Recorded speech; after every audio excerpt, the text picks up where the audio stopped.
Good afternoon and welcome. My name is Joyce Williams, and I'm going to be your moderator for today. I will be assisted by Dr. Cletus Allen. She will be monitoring the chat for us. And if you have any questions, please put those in the chat. So I would just like to get us started by saying welcome to the Black Doctoral Network Wednesday workshop series.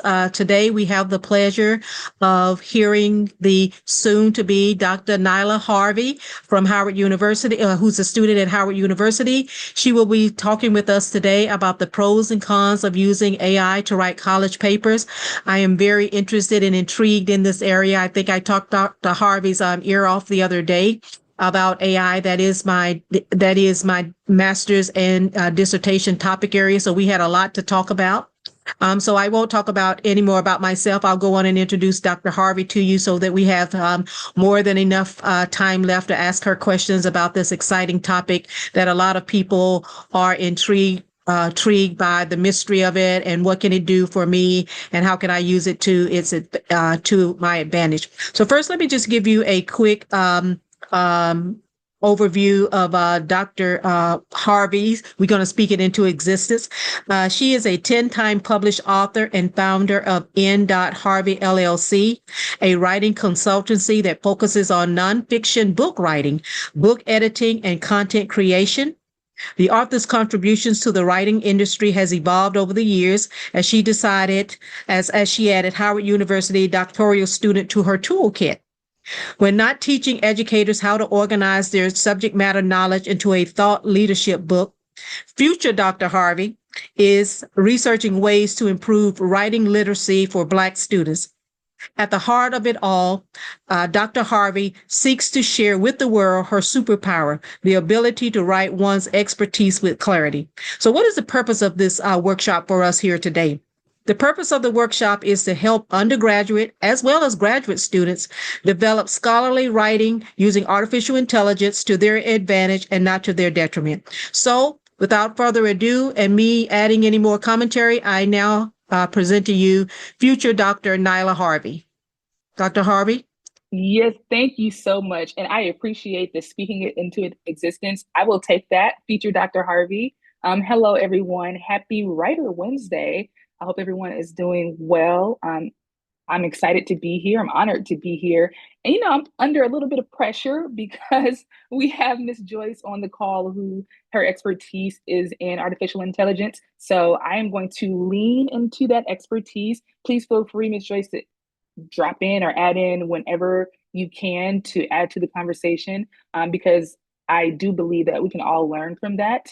But today, I'm coming to you as a third-year doctoral student and someone who is new to using AI to support college papers. And I want to talk about the pros and the cons of both, and also leave with a little bit of my recommendation on how to use it responsibly. So I'm going to share my screen here and we'll get into the presentation. Okay. Push you guys up a little bit and then go ahead and start. There we go. So I briefly went over the learning objectives. We're going to break it into two or three parts, actually. We're going to learn the definition of artificial intelligence because you may be like me, I didn't really understand the pure definition of it and the fact that there are different types. And then the second half will be, or the 2/3 will be to share the pros and cons of using AI to write college papers. And then, of course, is to learn how to use AI plus academia responsibly. So Ms. Joyce talked a little bit about me, about my background, but a fun fact that I do not have here is that I'm a former K-12 English teacher who not only taught in America, but also taught in South Korea. So I have experience of teaching English in the States as well as internationally. You can say that writing is my jam, and I'm still learning how to merge my worlds of English as well as book writing. So English and teaching, really. So yes, my doctoral research is actually looking at the writing literacy for high school students because my goal is to help our babies get into college and lessen that college entrance exam gap for Black high school students and high school students of color. So that's my current focus in my program. But I have a little bit of an icebreaker before we get into things. So, what punctuation mark do you think describes your personality and why? I love this icebreaker because it gives a chance for us to refresh our use of punctuation marks in their descriptions and also to sort of like match the two. Like, how would it serve you if that were a thing? For me, I feel like the punctuation mark that best describes me, because there are a few, I would have to say exclamation point. I'm pretty quirky, pretty high energy, pretty expressive, all of the above. So I think that would be the best punctuation mark. And I'm going to popcorn. Miss Joyce, what punctuation mark do you think describes you the best? Um, I think everyone who on the call knows me will agree the question mark because I ask a lot of questions. I ask a lot of questions. A lot of that comes from my background of being in national intelligence, and also early in my career, I worked a lot with serial killers and doing a lot of interviews. And so I ask a lot of questions, and I don't think that I've gotten away from that. Also, as a professor, I know about open-ended and closed questions. So I Mm, ask a lot of questions, and I lean more on the side of open questions. So definitely okay, the question mark. I love it. Okay. Anyone else would like to volunteer? Or sorry, go ahead. Yeah, I see Dr. Cletus Allen. She says that she's a question mark too. Ah, okay. And my apologies. I cannot see the chat right now, but thank you for catching that. Yeah, we got it for you. And Got it. I see Dr. Griffin, he's still writing.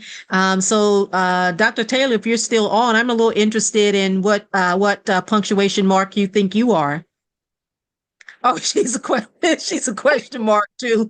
Oh, we have question marks on the call. Oh, Okay.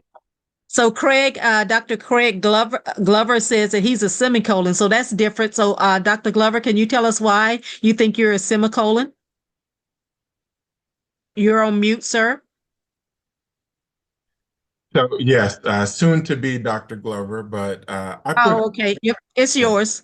yes, Yep. I put semicolon because I think I adapt well to whatever the situation is. So semicolon basically is kind of combining two sentences that are sort of related Mm, but somewhat mm-hmm. disjointed. So that's why I said I'm a semicolon. I think I adapt well to the situations. I like Oh, that. oh, okay, okay. And Dr. Griffin, did we ever get your full? It looks like he was writing and then stopped. So I don't see where he Yeah, finished. that's what I put, three dots. That was what I put. Okay, Yeah, just The ellipses. yeah, Mm-hmm. okay, yeah. okay. Deep in thought, thinking, just taking my time, to be determined. Oh, I okay. You got me there. You got me there. I thought you were still writing. Yeah, Okay. Okay. that's amazing. Ms. Harvey, we have addressed everything in the chat. Thank you.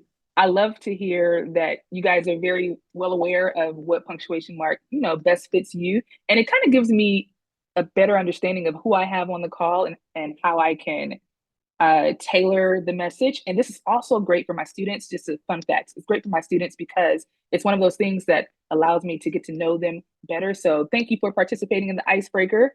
Now we're going to get back to the presentation. So what is AI? AI, one of the definitions that I found that I never heard it this way, I never read it this way. It's an interdisciplinary field. So basically you're integrating various disciplines like math, stats, computer science, etc., but they're used to develop intelligent systems that mimic human capabilities. We know this. It's also a set of technologies that allow computers to perform. Again, we're mimicking human intelligence. Here's the part that got me. There are 7 types of AI. I believe that they're separated into 2 classifications. Again, Ms. Joyce, if you can come in and fact check whenever there's a need, but there are 7 types: reactive machines, limited memory, theory of mind, self-aware, artificial narrow intelligence is in bold, because, or it's emboldened because we will talk about that particular type, artificial general intelligence, AGI, and artificial superintelligence, ASI. So, oh, sorry, Ms. Joyce? Yes, I agree with everything that's on here. Back in the day, they used to say that allow computers to perform tasks that mimic human intelligence, but it's more than just computers now. So you have, a smartwatch, you have a Okay. Fitbit. So it's anything that allows you to perform tasks that mimic human intelligence. But before, this definition was absolutely correct by saying computers because we thought of a computer, but now we have the wearable devices and things like that. So it's more than just computers. That's the only thing I would add. Thank you for that. So I will adjust that. And that makes sense because we have our mini computers right here, the phones. So thank you for that. And again, we're talking about artificial narrow intelligence, ANI or narrow AI, I believe is more commonly used. I brought this up because this is like the type of AI that is used for the online writing assistance. So narrow AI is a specific type of AI that performs specific tasks. So it's within a limited scope. Excuse me. Some of the single functions include face recognition, speech detection, internet search, etc. Now, here's where it gets fun. Narrow AI, the subset of that is generative AI, and I think that's what's most commonly used today. And the difference is, again, fact checks after this. Difference is that they're both performing within like a spectrum, but generative AI is a little bit more broad and it creates new content within larger data sets. So generative AI, again, is a subset of narrow AI. And this is what's used online for writing assessments or tools. So I'm going to talk about the popular ones, but we all know Grammarly. We all know ChatGPT. The type of AI that is used for these systems or these tools, it will be generative AI, and it's a subset of narrow AI. I brought that into this presentation for a reason because if you're like me, I just thought it was all one type of AI. So I just wanted to make sure that I give a little bit more background history before I go into the pros and cons. I'm going to leave room for any Yeah, and questions. the one thing that you may hear it called is Gen AI, and it's the Ah, same. Yeah, it's also called Gen AI for short. gotcha. Okay, thank you.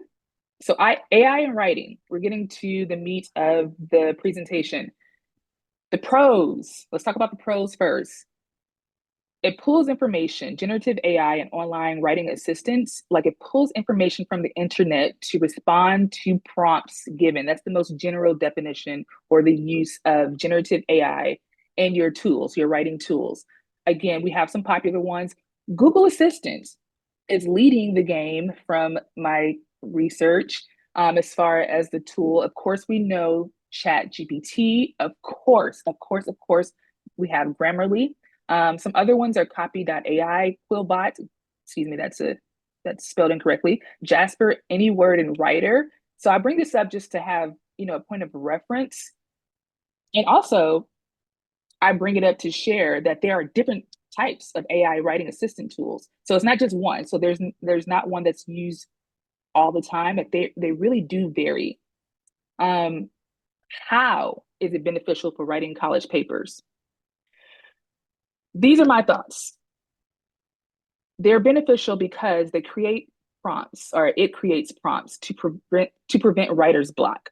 So it's not, you know, if you use it this way, it's not necessarily helping us write a paper if we use it responsibly, but it's creating a prompt, or it can create a prompt to help prevent writer's block. Because if you're anything like me, when you're writing certain papers, you get stuck and you need just a little bit of a push. So in this regard, it can be beneficial. It's also beneficial to help draft paper ideas. Again, we're not having it write the paper, but it can be beneficial to draft the paper idea so that we can write the paper. Another benefit is to rewrite sentences to avoid the use of passive voice or any voice. Sometimes we forget that our voice is off, so we may be using passive voice. If we have to use present tense or past tense, instead of going through the paper Uh-oh. Sorry, did anyone want to say something? Did I hear someone coming in? Oh, No, I don't see any, I don't see anyone. okay.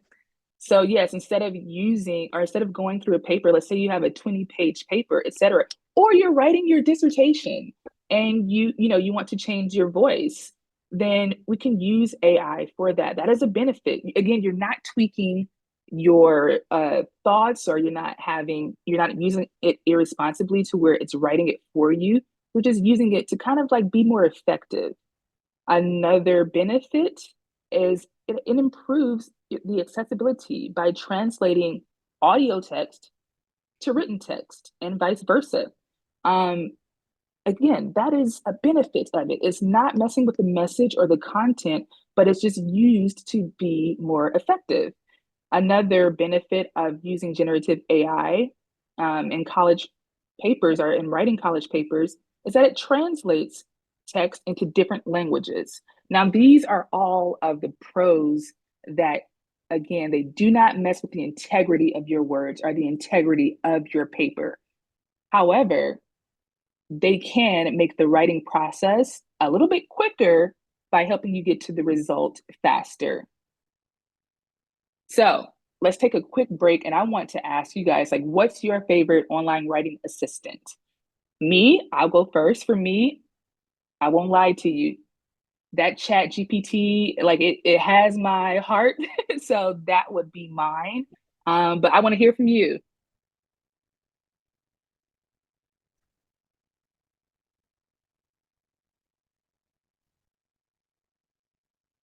Does anyone else use chat GPT or maybe Google Assistant? Yes, in the chat we have Dr. Allen says ChatGPT and Google Assistant. Dr. Taylor says ChatGPT. Dr. Mm-hmm. Glover says ChatGPT as well as Site.ai. And I said that it depends. Okay. May I ask why it depends or what it depends on? Well, depends because a little clarification. Um, there was a little mixing of things here in your presentation with the little apples and oranges. When I think of a writing assistant, I think of Grammarly, Turnitin, something like that. Mm. You have to start with something there, but with Chat GPT, you can start with the concept or Bard or Gemini or Perplexity or Julius AI or any of those. So that's a little bit different than a writing assistant. So to me, a writing assistant, if I want something to help me to write a paper, I usually use Grammarly, and for school we had to use Turnitin, but I usually use Grammarly because it takes what you have written or what you have to start something.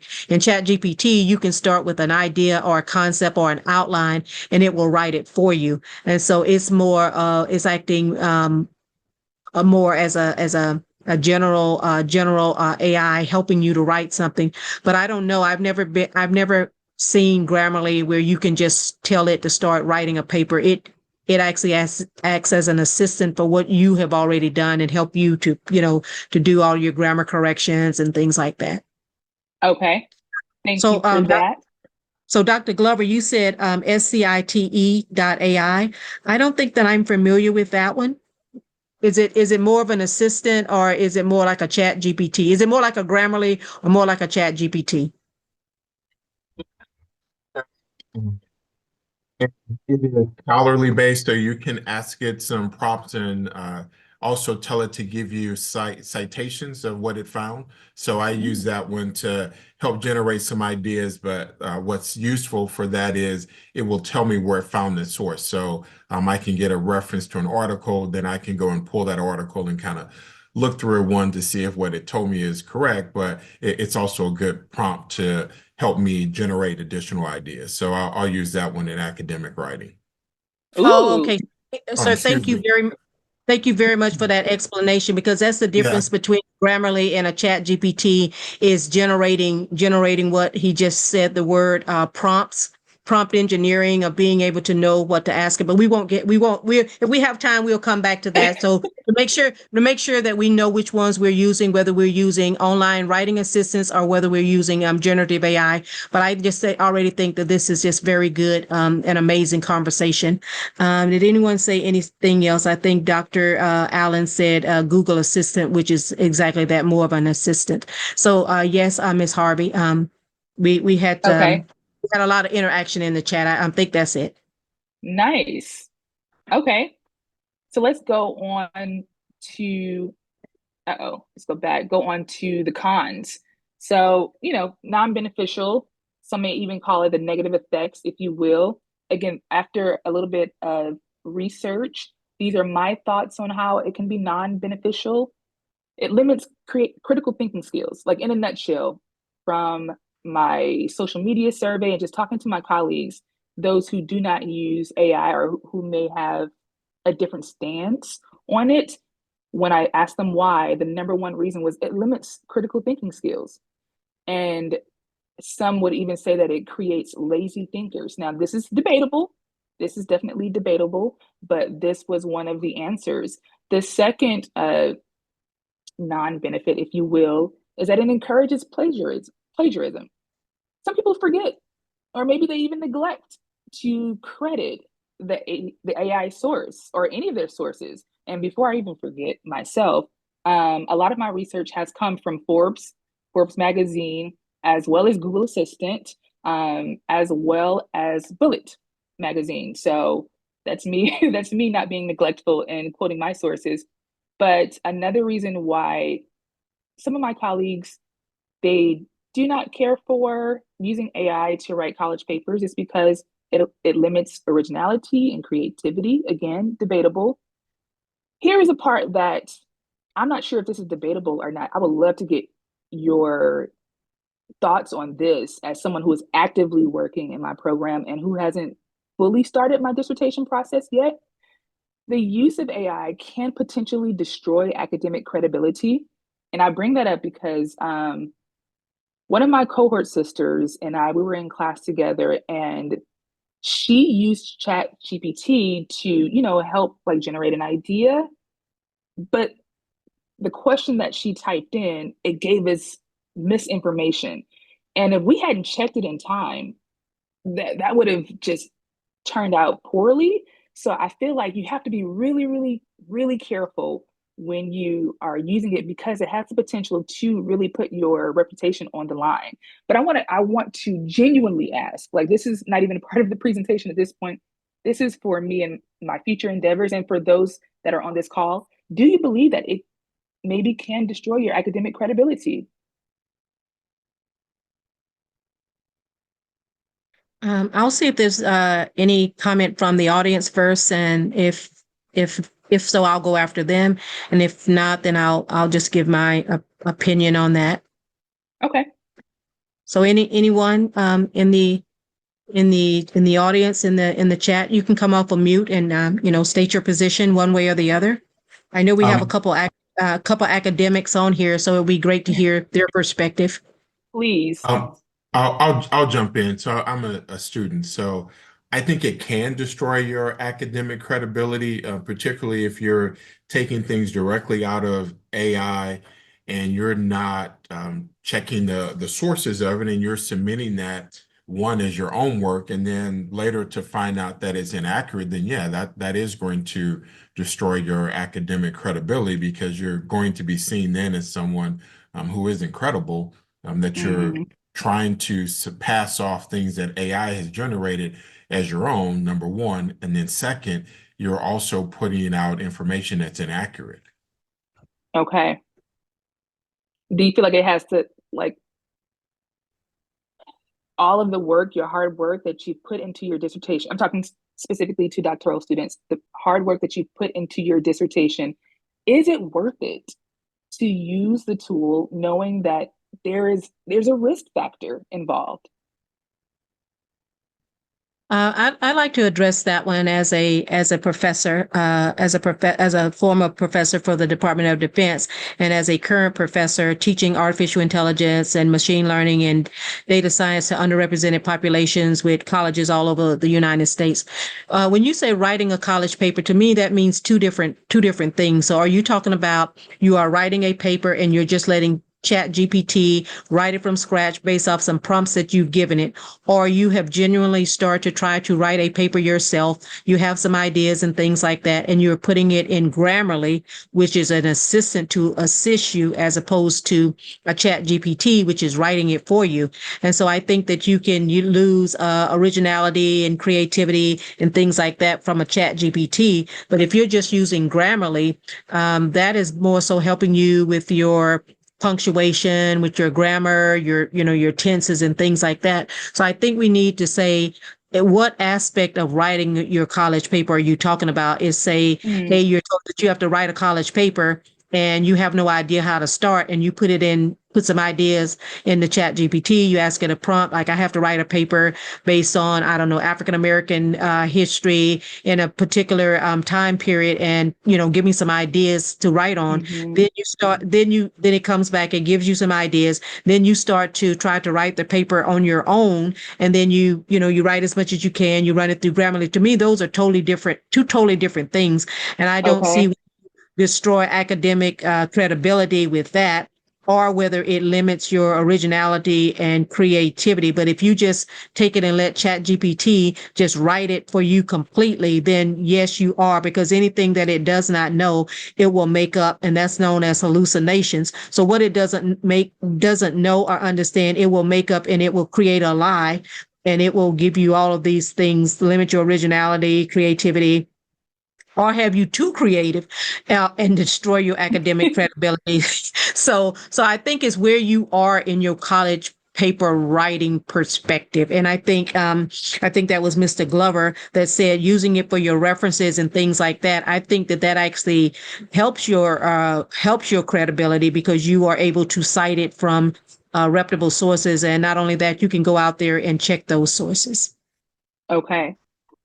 And thank you for putting language to that and really defining the difference between the online writing assistant and ChatGPT, because I'm still learning. I'm definitely still learning about the tools. I'm still learning about the process of using AI to write college papers. And when I say that, I mean the second portion of what you described, like helping to flesh out, helping to um, secure ideas, not to necessarily always generate ideas. So I have used them for both, but more so helping to really refine my paper. So thank you for stating the difference, because now I can use that in the future. Like, what is it exactly that I'm trying to do? And when I'm teaching my students, what is it exactly they're trying to do when they write their papers? And thank you for acknowledging that, or affirming that it is beneficial, because sometimes I'm on the fence. I really am on the fence. So it can be beneficial. Thank you.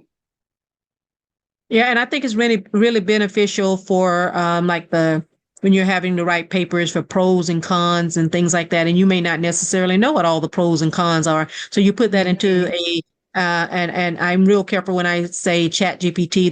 That's what everybody says, but there's like probably 80 different ones. So we'll just say Chat GPT. Put it in a Chat GPT and you ask for the pros and cons, but then that allows you to go out and further research whichever one you were looking for, the pros and cons with that. You can't do that with a Grammarly or Turnitin.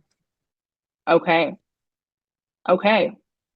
So with all that was shared before, I'm curious, were there any examples in your career, or maybe just in it can be your academic career, not even professional career, where generative AI or online assistance, they did not work in your favor?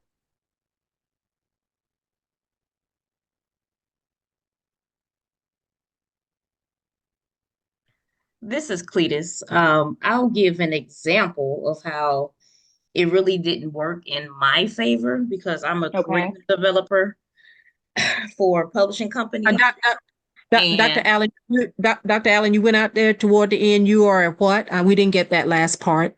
Oh, can you guys hear me now? Yes, ma'am. Okay, sorry. So I'm a curriculum developer with publishing companies, and going through that process of writing for elementary curriculum materials, you try to use a GTP, which is what I use to create a passage. And what was given to me did not work with what we were trying to do. And the grade level and the word count and all of that, it gave different like examples of the passage, but when it came to really making it fit for what, like the topic and concept, it just did not work. So I had to go back and rewrite it from scratch. Ooh, so But it was more work for you. yeah, well, yes, but I was okay with that because me doing the work actually made me go through all of the different sources and making sure that everything was aligned, making sure it was on topic, but also ensuring that it was grade appropriate.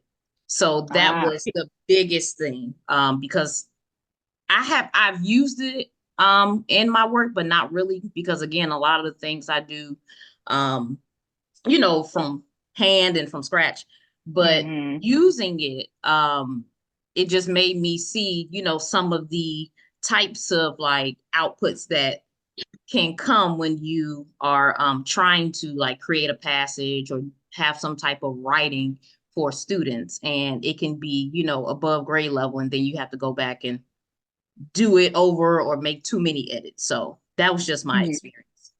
Dr. okay. Allen, Dr. Allen, you are right on point. I've seen that happen. So I have been working with the Computer Science Teachers of America, working with K through 12 to devise a curriculum for K through 12 that they were thinking about bringing out nationally for all schools to have to adhere to. And because I'm not a K through 12 teacher and, more at the professor level. So I would tell them a concept that they needed to cover. And I kind of felt that it was their responsibility. You are the 6th to 8th grade teacher. You need to know how to tell a 6th to an 8th grade how to do it. And so what it also made me know and made them also learn is exactly what you're saying. The chat GPT is going to bring, we're just using that as an example. Chat GPT is going to bring back the information for that concept. Even though you may tell it a 6th to 8th grade level, it does not necessarily know. So that's where you lose credibility if you don't know enough about what a 6th to 8th grade need to know.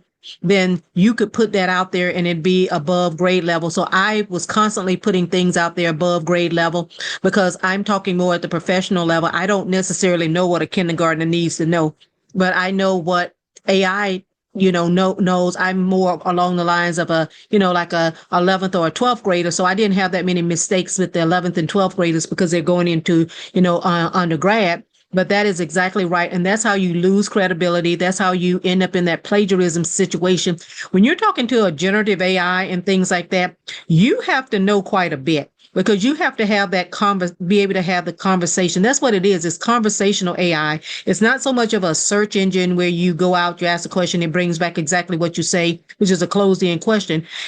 You have to be able to have a conversation with it that it brings something back, as Dr. Allen says, it brings something back to you that doesn't necessarily seem right. You need to know enough about your subject matter expertise to be able to correct or to ask additional questions. That's where people run into problems.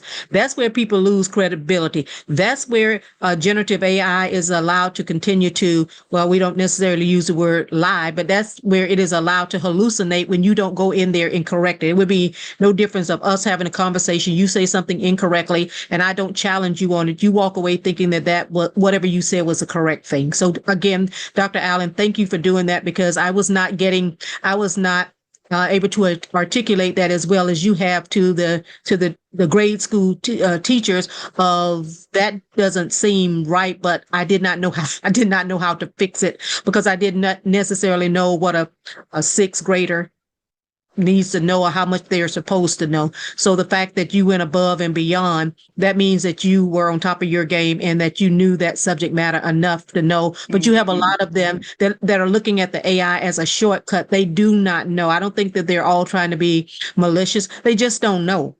Mm-hmm. Mm-hmm. I love the way that you said you still have to know your subject matter expertise or your subject matter knowledge and become the expert in that. So that is a great point. And it will lead me into my advice in the next slide, but I don't want to cut this part short if anyone else has an example of how it did not work in your favor.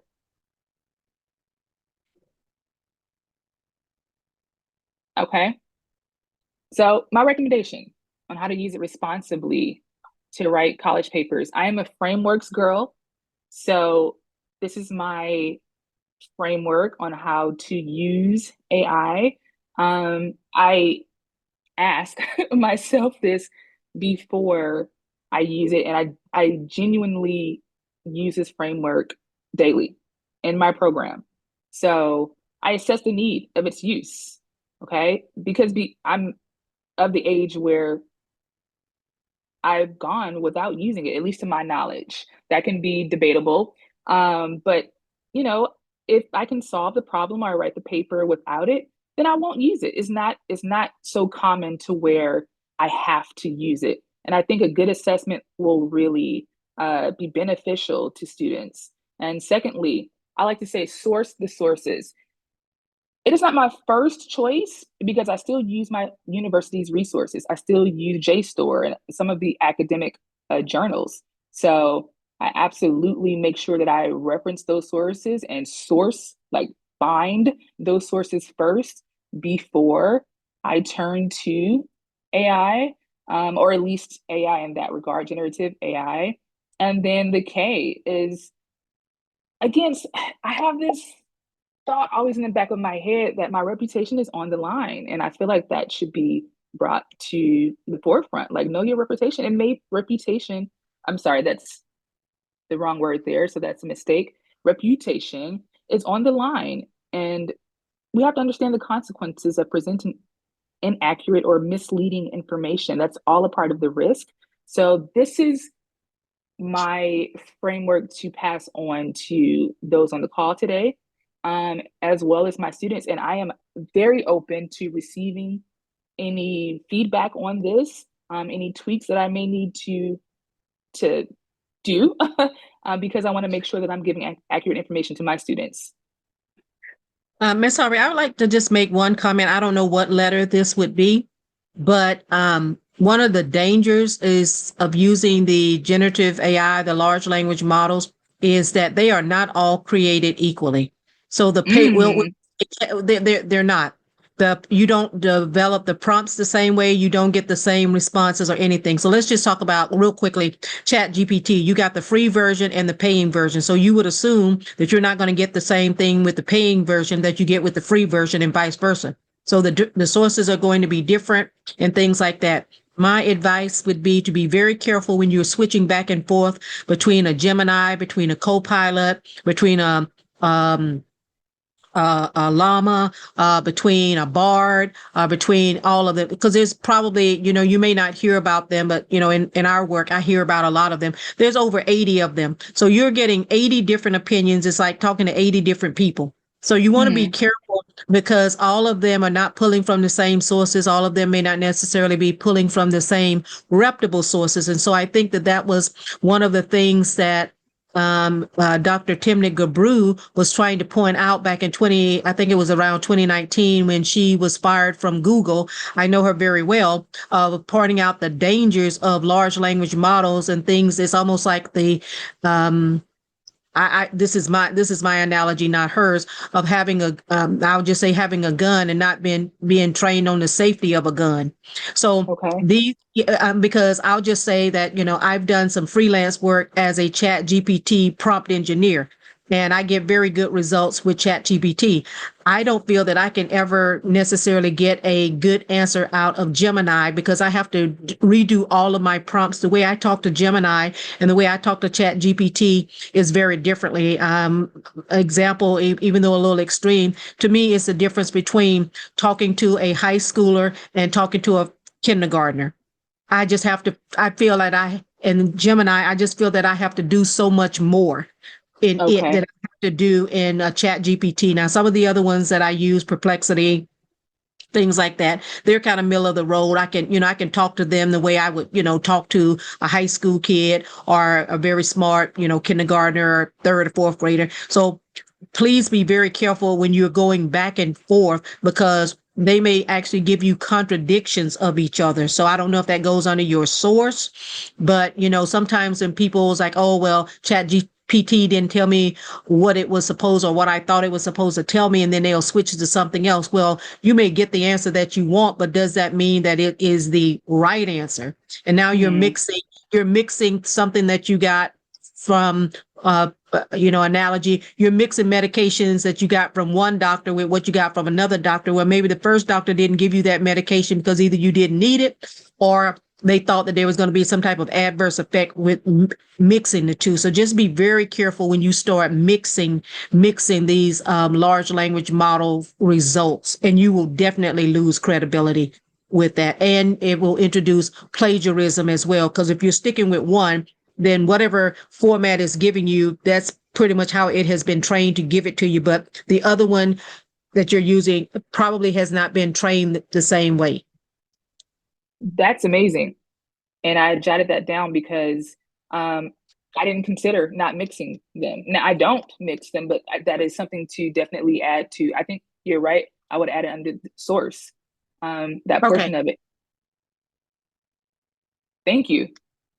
I have something to add quickly. It may be before ASK, but some universities are slowly warming up to having students even use any type of AI when they're creating any papers or doing any culminating activities, so on and so forth. So I would suggest that any student in college or even completing their dissertation just know the university's, policies when it comes to using AI, because sometimes they will not allow, and they will have it written in policies. And that could be a form of plagiarism if in the university's policies, they're saying no, or if there are limited times when they can. So I would just make that suggestion. Thank you. Was that you, Dr. Allen? Yes, it was. Oh, you always on point. So real quick with my school, so they allow you, and they give us the professional version of Grammarly. And professional version of Grammarly, they also use Turnitin. Well, they were flagging a lot of students for plagiarism with Turnitin, but the reason that it was doing that was because the AI component of that they did not purchase. So you have to purchase that separately. And so you were getting flagged for plagiarism and things like that. And so I'm the graduate student representative for the Academic Affairs Council. So when they were having the meeting, I was like, hey, you can't blame me for doing something. Before I even took my first class, the first thing that you offered up to me was Grammarly Professional to use it. Now, the fact that you are not using all of the components because they have the AI component of which you have to pay for, you cannot go in there and now flag people for plagiarism and things like that when you openly told them to use it. So they actually have formed a council with the entire university with representatives from all of the colleges to come up with what you're saying, Dr. Allen, an actual policy on what does the use of AI assistance and what does large language models look like. And, there's a lot of mixed opinions from various schools and things like that. So I'm in the School of Engineering and Technology, data science. So, we all for it. And then you have some of the other schools, maybe, and I'm just making it up, like history or something like that, kind of like don't really see the benefit of it and things like that. So there's a lot of schools that don't have policies, but then there are a lot of the other bigger schools, such as, Stanford's and MIT's and Carnegie Mellon. They are going all out and making it where you can use it, but they're telling you how to use it responsibly and how you can use it in a way that they will accept it, and following their rules and their policies and things like that. I appreciate that information, and I think I'm going to add what you said and what Dr. Allen said to the no portion. Like, you have to know the policies and policies of using AI when it comes to your institution. So that is something to definitely make people aware of. Okay. And as far as I know, almost all of the institutions have some kind of a policy some kind of a policy. Like I said, I don't, every school is different. I think the schools that are more into the AI, the more technical schools, I think they're a little bit more lenient. And in the sense of you can use it, but I'm gonna tell you how to use it, or you can use it, but I'm gonna tell you how you can use it here. And then other schools that don't, it's just like they're more afraid of from a perspective of don't know enough, kind of like scared, but don't know enough to explain why they are scared. Okay. May I ask a question at this point? Yes. Oh, sure, sir. Yes, sir. Sure. And actually, I'm at a comment, then I'll ask a question. So I am an adjunct at a university as well. And kind of to Dr. Williams's point, the university now has policies. So when I'm developing the syllabus, I have to select what I will allow as it relates to AI in the class. Basically about what it, if I allow it, if I do, is it sort of full use of it? Is it, I forget the terminology we decided on, but can you use Grammarly to correct some things or not, or can you just not use it at all in my class? And so for a student, I think some of that can be confusing because if you have a full load of classes and you have 4 or 5 classes, well, Professor A says, use it as much as you want. Professor B says, it's okay to use it as an assistant to correct your grammar or something. And Professor C says, don't use it at all. And if we think back to our undergrad days of having 4 or 5 classes, trying to flip in and out and doing a little bit here and a little bit there, that can be confusing for the student. My question that I wanted to ask, I've seen a couple of things like in some Facebook groups or whatever, that people have completed their dissertations have said they have submitted it to ProQuest and ProQuest has sent it back and said that their plagiarism threshold is too high. Have any of you heard that or experienced that? I have not. Yes, sir. Heard it. Okay. Yeah, I've heard it. Can you speak to that a little bit?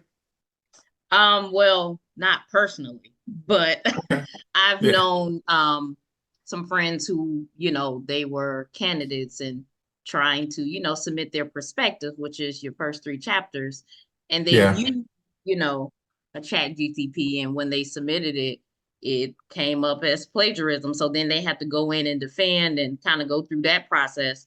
So yeah. But again, it really I think it just depends on, what is allowed when you're going through that. So that sounds like that was at the university level. So maybe a Turnitin or something caught it. But I've seen at least twice where in some of the Facebook groups of people during dissertation have said they've sent their stuff. So the university has said, hey, you're good. Congratulations, doctor, whoever. And then they send it on to ProQuest. And ProQuest is the one that has sent it back and said they have a threshold for, I guess the right term is plagiarism, and that this document exceeds that. And so then the student is told to go back and they need to modify that. So I was asking if anybody else has heard that, because I'm curious to know what ProQuest may be running their dissertations through. Yes, sir. I've heard that. And so what is happening is that's some of the ones that I think we talked about earlier, where they basically let a chat GPT type of engine write most of it.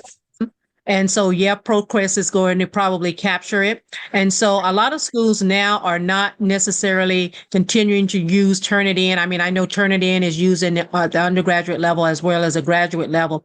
But in order to really catch what they're trying to catch, the AI component for most institutions with the AI part on there that can catch plagiarism, to really catch the new kind of plagiarism, the schools don't want to pay for it because, to my understanding, they're selling it to them as an individual on an individual license perspective. So imagine you're at a big school, has 45, 50,000 students. That's 45, 50,000 licenses that you have to pay for.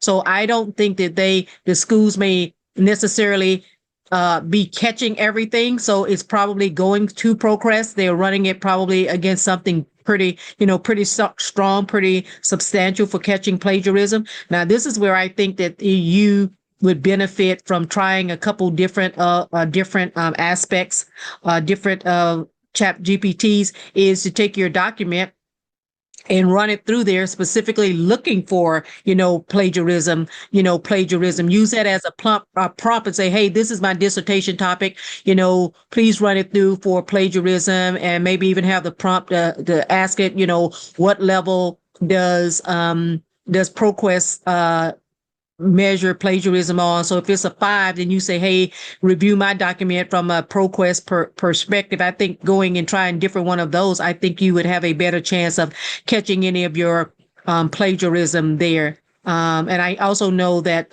like my school, as far as I know, they don't even use Turnitin anymore because there was so much controversy behind it. And a student who was foreign born and learned English as a second language for her, she told me that every week that Turnitin was saying that she plagiarized something because she writes more like computer speak because of English being her second language. So it's not like a natural flow. And so she was getting caught every week with the Turnitin. So she went to the school and she told them, hey, I'm not cheating. I'm not doing this. I'm not doing that. But Turnitin was catching everything as plagiarism for her. So I think ProQuest has something turned on pretty high because so many people are doing it and getting away with it. That's an interesting question, sir. I think that I'm gonna go in there and see if I can investigate exactly what is ProQuest using, because if your school says it's good, then that's basically who has the final say so in your dissertation. And I know that ProQuest has said something about changing it. Plus now they're also taking a much longer time to get your document into ProQuest. So I have some friends that graduated back in May and they still are not listed in ProQuest because they're running so much AI on it. But it's like, okay, you may be running an AI against it that my school said was totally acceptable. Thank you, Dr. Williams. Yes, I second that. Thank you. These are things that I need to consider as I continue on with my academic journey. So I humbly appreciate everyone for joining me tonight, for your opinions, your advice, your feedback. It will only strengthen my presentation as well as my thoughts on how to responsibly use AI, because it's here to stay, whether we like it or not. So I'm just learning how to make it work for me and still know that there is a risk to it. So I appreciate you guys again. Thank you. And I am going to leave the floor open for any other notes, comments, or questions. So I just wanted to say one thing, and I had this conversation with Ms. Harvey the other night. For people who look like us, we want to be very careful when we're using our words. So I'm real big on using your words and making sure that we're using the right words and things like that. And I was trying very hard to not be in professor mode when I was talking to Ms. Harvey, when I was saying mixing apples and oranges, because I tell the student, especially those who look like us, that you lose a lot of credibility before you even get to Chat GPT if you can't use your words correctly. You're calling it this and that thing and things like that. We don't want to be saying that. Also making sure that we are speaking credibly when we're talking about AI, especially for people who don't have a good understanding of it anyway. And then also making sure that when we're speaking, there's, to me, two different perspectives of when we're speaking about AI. Are we speaking as a consumer, which means that we're just using it, using like a Siri or Alexa or anything like that, or if you're speaking from a developer perspective where you're writing code, where you're developing models, you're looking at the weights and biases and, the fairness and the responsible and the ethical AI concerns around it, that when we're talking, we know what context that we're speaking in. As are we speaking from a consumer perspective, or are we speaking from a developer perspective? And those are totally different. And just wanted to put that out there. Also want to thank Ms. Harvey for coming on and actually bringing this up. I think this is excellent. I think that this should be something that every undergraduate, every graduate student sees or hears to be incorporated into the actual curriculum. not curriculum, orientation, because they're using it. You have students coming in from high school, elementary school. They're already using Chat GPT and things like that. So why would you want to take them backwards when they come to college? Because that's what they've been using. They see their parents use it. They see their, everybody use it. So we want to also make sure that if we're going to move this forward, as Ms. Harvey said, in our learning and educating our own, we want to make sure that we know what we're talking about to educate them properly. And is there any additional comments or anything from the audience? Dr. Griffin, Dr. Allen, Dr. Glover? But no comments. I just want to thank you. This has been very informative. Aspiring Dr. Griffin. I'm still working on my dissertation. But yes, I want to thank everyone. This has been very informative and definitely going to imply ask as I continue to use AI. Yay. Thank you so And much. thank you. Yes. Thank you, sir. Thank you so much. So again, we want to thank Ms. Harvey for coming in, bringing this subject up. Hopefully you can take it back to your colleagues, even if you're not in academia, because I think that what she was talking about is applicable to anyone. You don't necessarily have to be in academia, because I know that I use Chat GPT and the likes to redo my resume, to redo my cover letter, to redo all of those things. I use it at work. Definitely use it at work. And just to make sure that, so I'm using it as a consumer and I'm also using it as a developer. So we just want to thank her. So before you leave, one last thing, I dropped in the chat the evaluation form. And if you would just take a couple minutes to answer that, that's basically how we get our feedback and how we make these Wednesday webinars very informative and productive for everyone who is who participates in them. So if you just take a couple minutes to complete the survey form. So this presentation has been recorded. Dr. Taylor or Dr. Gibson will be sending it out within the next couple of days. They send it to your email, and you can go back and listen to it. I hope I wasn't rambling too much on here. I hate recordings. So I hope that I wasn't more distracted than informative, but you should get something within the next couple of days. And I think you also get a certificate for completing this webinar as well. So any last rounds before we end? And again, thank you, future Dr. Harvey. Thank you, Dr. Cletus, for being my backup. Future Dr. Griffin and Dr. Glover. Thank you all. And Dr. Taylor had to leave, but I want to thank her as well. Any closing remarks before I give you back about 16 minutes of your life? I just want to thank everyone and say that it just really does work best when we all help one another, because I've learned a lot. So I'm thankful for that, and I am looking forward to refining my presentation. And yes, I hope you guys enjoy the rest of your Writer Wednesday.